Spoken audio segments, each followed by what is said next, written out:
আমি প্রয়োজনে সীমাবদ্ধ, কারো প্রিয় হয়ে ওঠার সামর্থ্য আমার নাই। দিন দিন যত বড় হইতাছি, জীবন থেকে আনন্দর দিনগুলো ততই চলে যাচ্ছে। স্বপ্ন পালিয়ে যায় ঘুম ভাঙলে, আর মানুষ পালিয়ে যায় স্বার্থ শেষ হয়ে গেলে। ভবিষ্যতে তুমি সবচেয়ে বড় কষ্ট যার কাছ থেকে পাবে, আজকে সে তোমার সবচেয়ে কাছের মানুষ। এই শহরে রূপের বদলে প্রেম বিক্রি হয়, আর ভালোবাসার বদলে অবহেলা।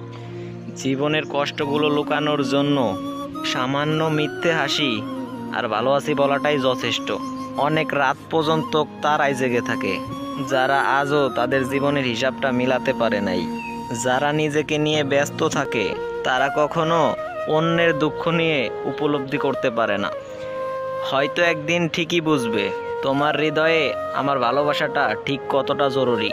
হ্যাঁ, আমি পাগল, কারণ তোমার ভালোবাসার অভিনয়টা আমি কখনোই বুঝতে পারি নাই। রাত হলেই বোঝা যায় এই পৃথিবীতে আমি মানুষটা কতটা একা। কেউ যদি তোমার ভালোবাসার মূল্য না বোঝে, তবে নিজেকে নিঃস্ব ভেবো না, কারণ জীবনটা এত তুচ্ছ না। কি হবে ভালোবেসে, ছেড়ে তো যাবেই প্রয়োজন শেষে। আমি রাতে কাঁদি যাতে কেউ আমার অশ্রু না দেখতে পারে। কাউকে খারাপ বলার আগে একবার ভেবে নিও তুমি নিজে কতটা ভালো।